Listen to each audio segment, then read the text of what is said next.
मानव जीवन का सबसे महत्वपूर्ण कर्म करने हेतु पधारे हुए सत्संग प्रेमी सज्जन वृंद, माताओं तथा बहनों, अभी का प्रतिपाद्य विषय भक्ति की महिमा है। यह बड़ा ही महिमान्वित विषय है। पिता से पुत्र को दुख हो सकता है, संभव है। पुत्र से पिता को दुख हो सकता है, यह भी संभव है। भाई से भाई को दुख हो सकता है, संभव है। पति से पत्नी को, पत्नी से पति को दुख हो सकता है, संभव है। मित्र से मित्र को दुख हो सकता है, संभव है। राजा से प्रजा को, प्रजा से राजा को दुख हो सकता है, संभव है। एक गांव से दूसरे गांव के लोगों को दुख हो सकता है, संभव है।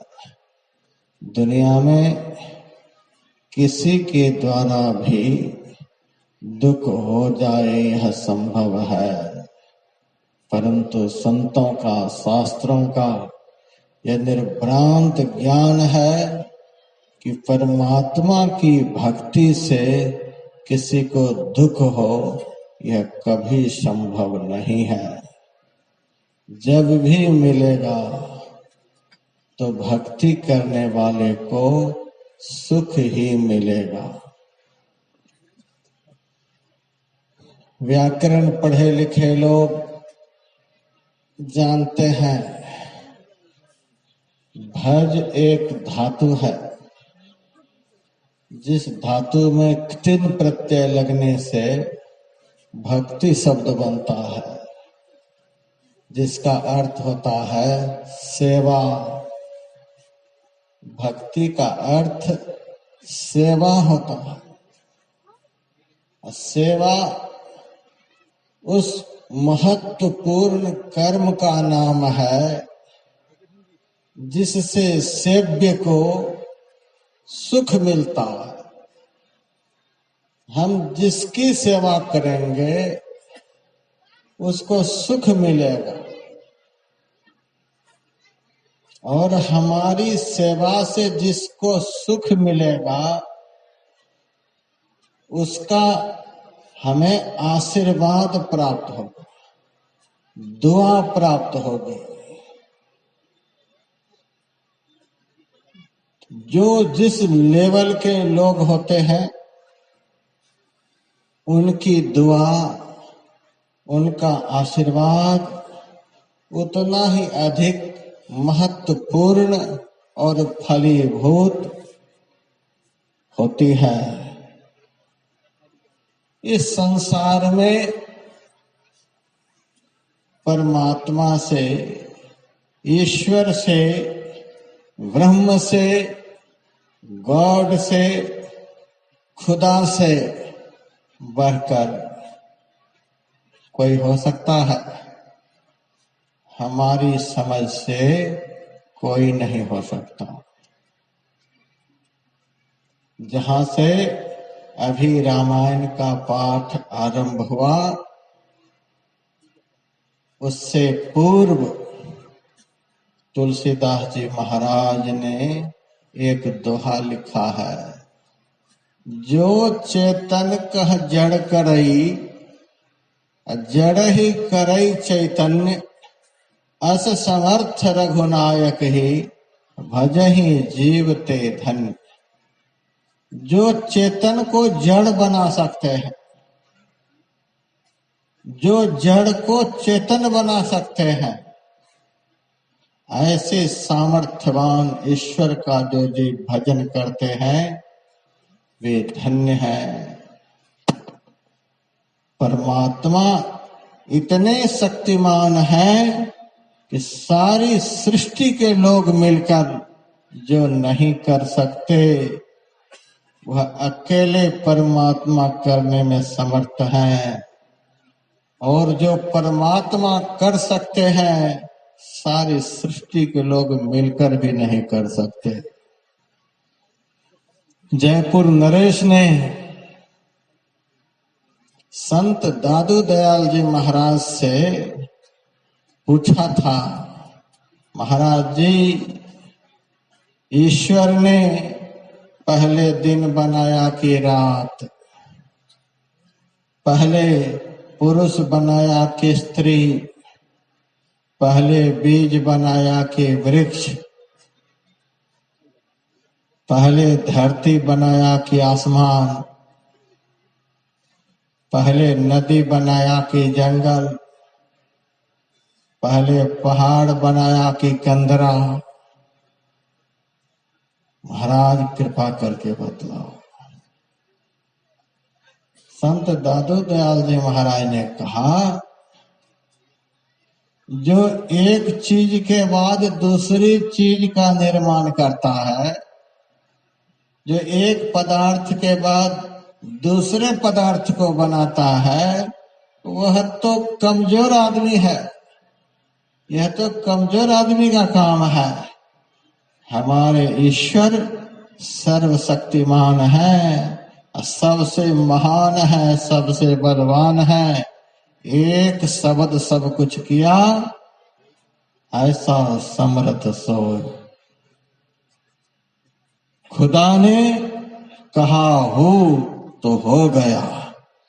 उसी तरह से ईश्वर ने संकल्प मात्र से सारी सृष्टि को एक ही बार में बना दिया है।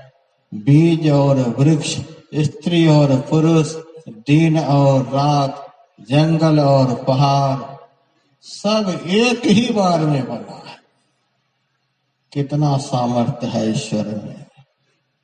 आज प्रधानमंत्री हो, राष्ट्रपति हो, मुख्यमंत्री हो, किसी भी देश का राष्ट्रपति हो, वह यदि कुछ ऐलान करता है, उनके ऐलान के खिलाफ कितने लोग खड़े हो जाते हैं। वे पूर्ण शक्तिमान नहीं हैं, इसीलिए उनके ऐलान के खिलाफ लोग खड़े हो जाते हैं। लेकिन ईश्वर जो ऐलान करते हैं, ईश्वर जो करते हैं, उनके खिलाफ कोई खड़े नहीं हो सकते। उनके ऐलान के खिलाफ कोई चल नहीं सकते। वे जो चाहते हैं सो करते हैं, उनके विरोध में कोई खड़े नहीं हो सकते। बहुत वर्ष पहले की बात है, मैं पांडिचेरी गया हुआ था। वहां समुद्र में तूफान आ गया। बहुत लोगों के घर में समुद्र का जल प्रविष्ट हो गया। बहुत लोग मर गए थे। बहुत लोगों की संपदा नष्ट हो गई थी। लेकिन किसी में यह हिम्मत नहीं कि परमात्मा ने क्यों ऐसा कर दिया। कोई बोल नहीं सका। केदारनाथ में बड़ा भारी हादसा हुआ था। लाखों लोग बह गए थे, जमीन के अंदर दब गए थे। लेकिन किसी में यह ताकत नहीं कि ईश्वर ने क्यों ऐसा कर दिया। उनके खिलाफ खड़ा हो जाओ, उनका पुतला जला दो, किसी में सामर्थ्य नहीं है। काठमांडू में भी बड़ा भारी भूकंप हुआ था। बहुत लोग मर गए थे। लेकिन ईश्वर के कृतकर्मों के खिलाफ अंगुली उठाने की ताकत दुनिया में किसी के अंदर नहीं है। इतने ताकतवर ईश्वर है, परमात्मा है, खुदा है। तो सबसे बढ़कर, सबसे ताकतवर ईश्वर है। और उनके ऐलान के खिलाफ इसीलिए कोई नहीं चल सकते कि उनसे ज्यादा प्रेम करने वाला भी संसार में कोई नहीं। उनसे ज्यादा रहीमाने रहीम भी दुनिया में कोई नहीं। उनसे ज्यादा दया कृपा बरसाने वाली भी कोई नहीं। आज किसी की किडनी खराब हो जाती है तो लाखों रुपए लगाकर लोग प्राण रक्षा के लिए दूसरे से किडनी खरीदते हैं, लाखों रुपए लगते हैं। तब भी जिन्होंने किडनी दी उनकी लोग प्रशंसा करते हैं, उनकी बड़ाई करते हैं, उनके प्रति आभार प्रकट करते हैं, कृतज्ञता ज्ञापित करते हैं। आहा, इन्होंने अपनी किडनी देकर के हमारी जान बचा दी। एक किडनी लाखों रुपए में दिए तो भी उस आदमी के प्रति कृतज्ञता ज्ञापित करते हैं। और ईश्वर ने हमको कितनी किडनी दी है? प्रत्येक आदमी को 2-2। लेकिन पैसे कितने लिए हैं? एक भी नहीं। आंख यदि हमारी एक फूट जाए तो कोई आंख दे सकता है? यदि कोई दे तो हम कितना उनका गुणगान करेंगे। इन्होंने हमको एक आंख दान में दे दिया। यदि हमारा कान कट जाए तो कोई अपना कान काट करके दे सकता है? यदि हमारी नाक कट जाए तो कोई दूसरा आदमी नाक काट करके दे सकता है? यदि हमारा पैर टूट जाए तो पैर काट कर कोई दे सकता है? यदि हमारा हाथ कट जाए तो कोई अपना हाथ काट करके दे सकता है? यदि हमारा श्वास बंद हो जाए, यदि हमारा हवास खत्म हो जाए तो कोई अपना श्वास दे सकता है? यदि इस शरीर से प्राण निकल जाए तो उसके बदले में कोई अपना प्राण दे सकता है? कोई नहीं दे सकता।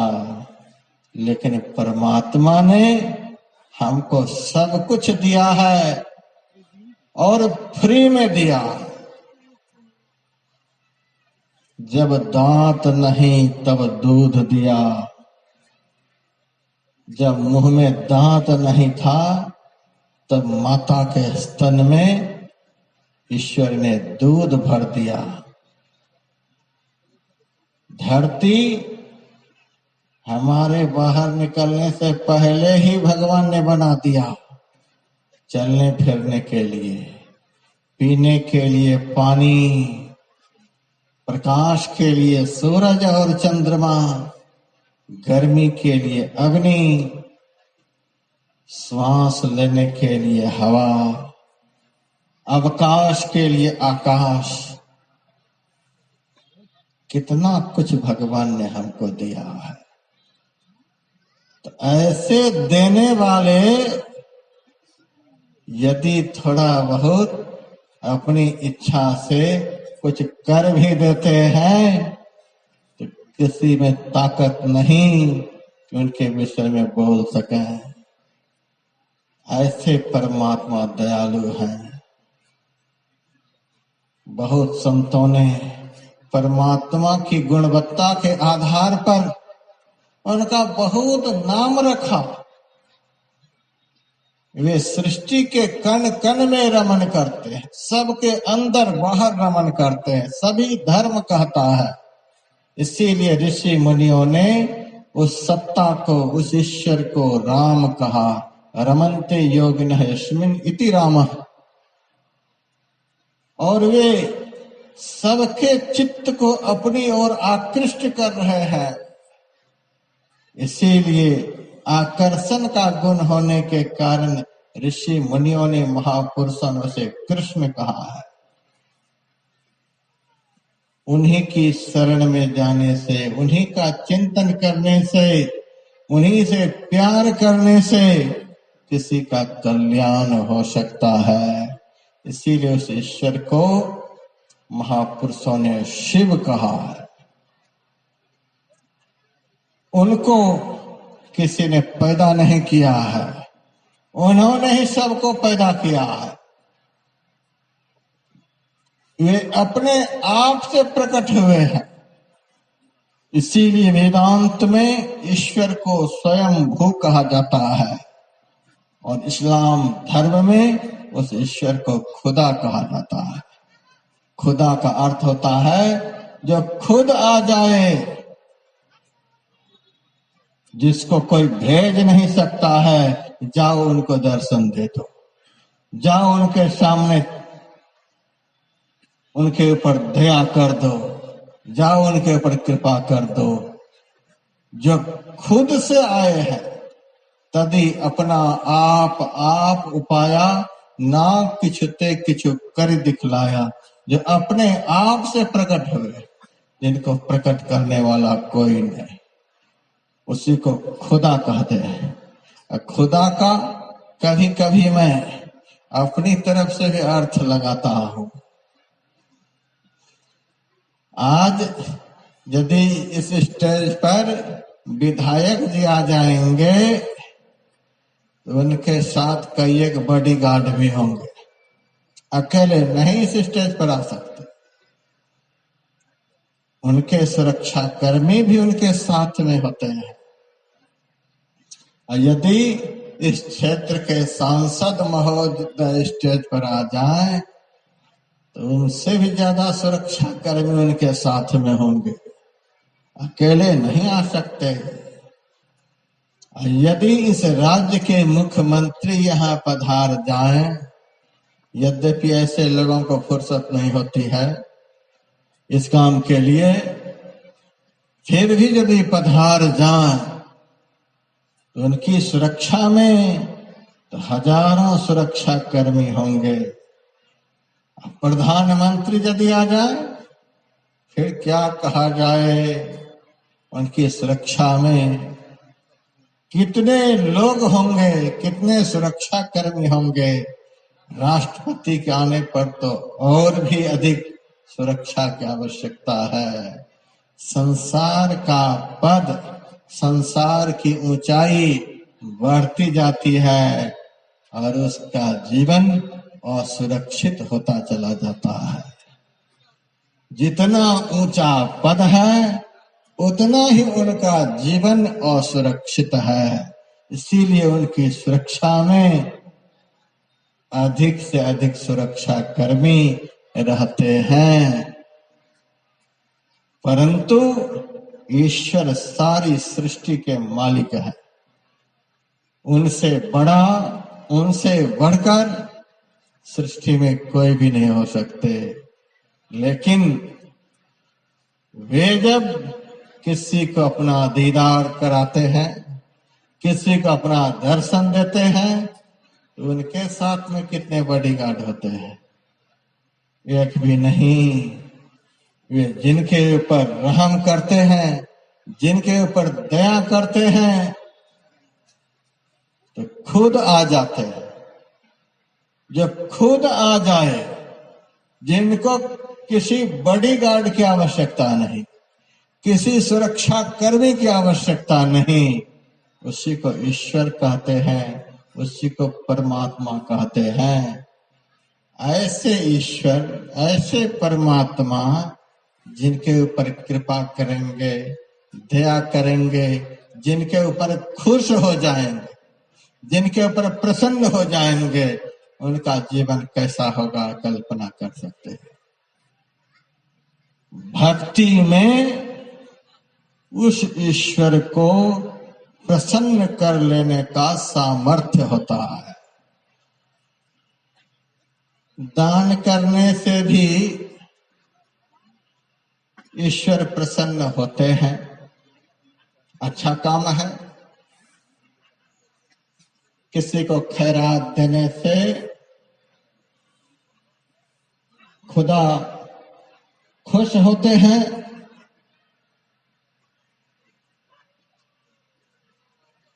तीर्थ में जाने से, हज करने से ईश्वर खुदा खुश होते हैं। अच्छा काम है, गंदी जगह तो नहीं गए, अच्छी जगह गए हैं, वहां जाकर कुछ ना कुछ अच्छा काम जरूर करते हैं।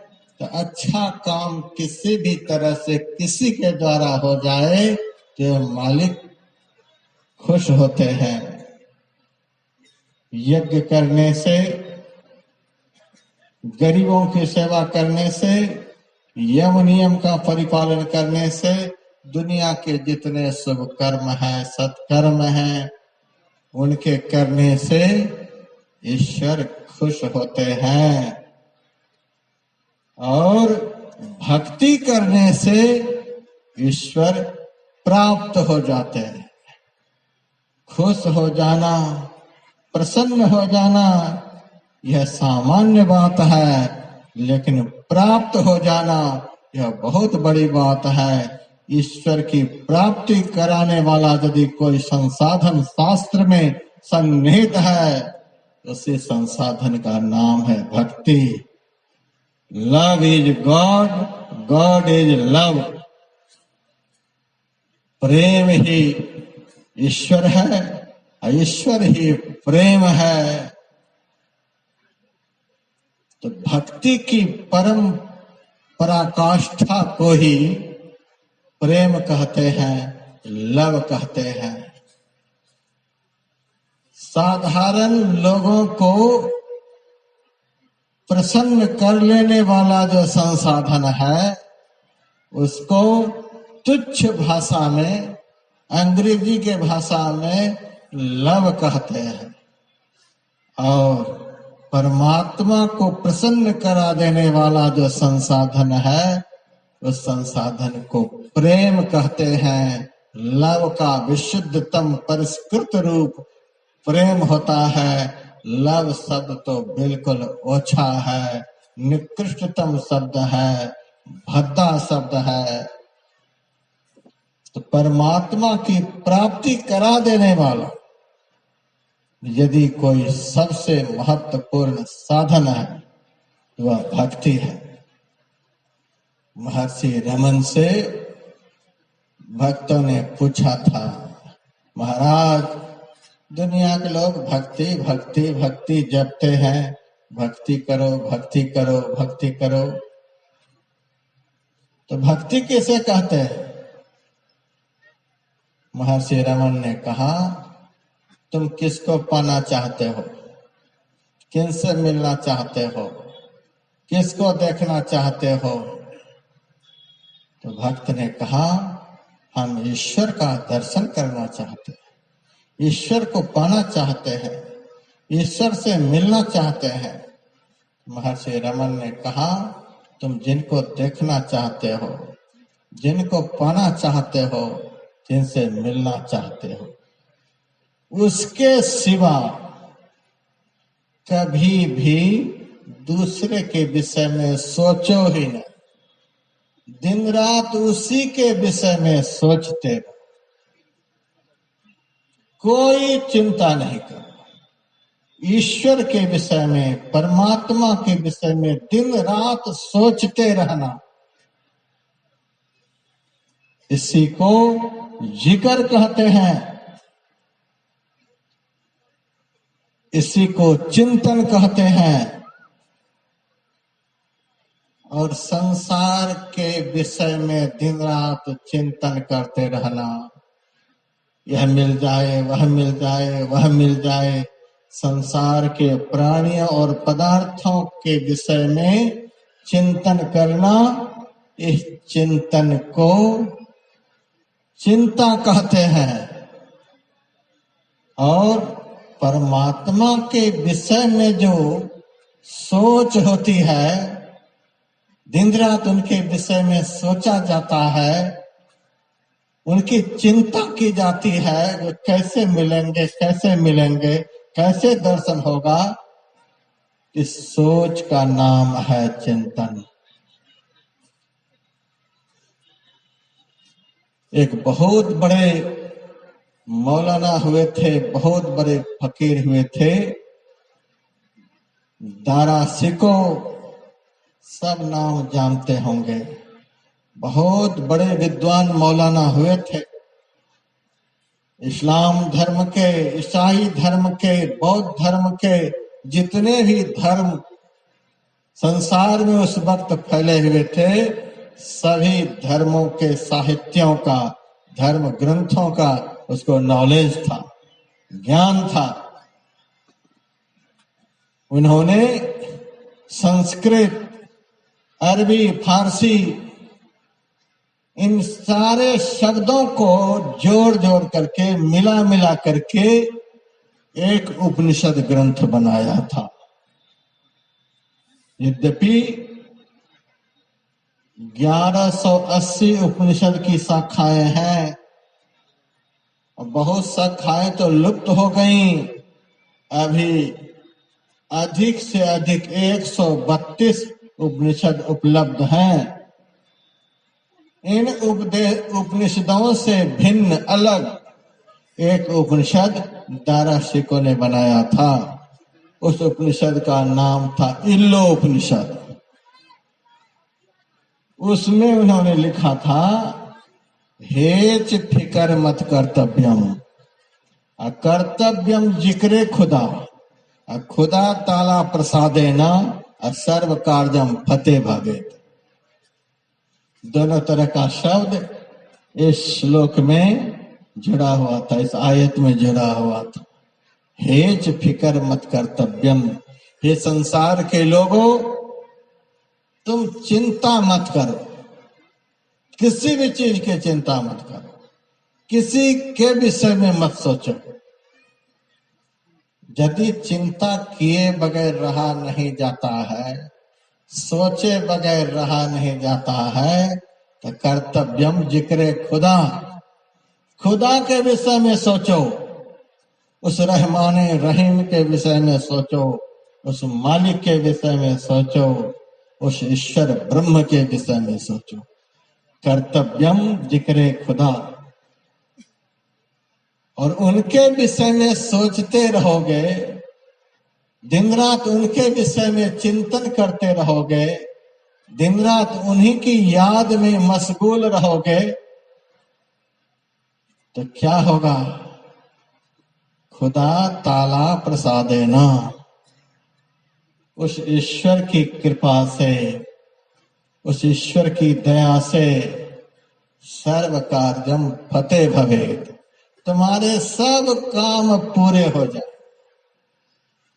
सारी दुनिया के लोग मिलकर जो आपको नहीं दे सकते, वे अकेले वह मालिक देने में समर्थ हैं, और जो वे मालिक नहीं दे सकते, सारी दुनिया के लोग मिलकर भी नहीं दे सकते हैं। इसीलिए कहा, खुदा ताला प्रसादेना सर्व कार्यम फते भवे।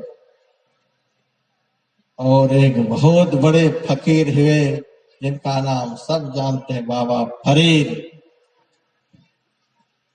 उन्होंने कहा, उठ फरीदा, जिक्र कर, अब फिक्र करेंगे आप। अरे फरीद, उठ करके उस मालिक की जिक्र करो, उस मालिक की याद करो, दिन रात उस मालिक के विषय में सोचो।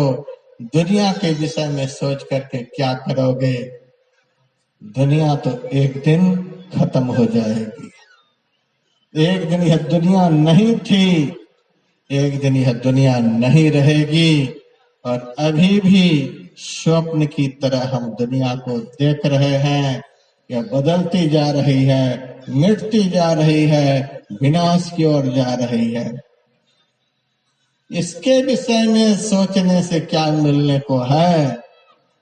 जो कभी बदलते नहीं, जो कभी विनष्टे नहीं, जो पहले भी थे, आगे भी रहेंगे, अभी भी हैं, उनके विषय में सोचेंगे। उनमें इतना सामर्थ्य है कि सारी दुनिया के लोग मिलकर भी नहीं दे, जो नहीं दे सकते, वे अकेले देने में समर्थ हैं।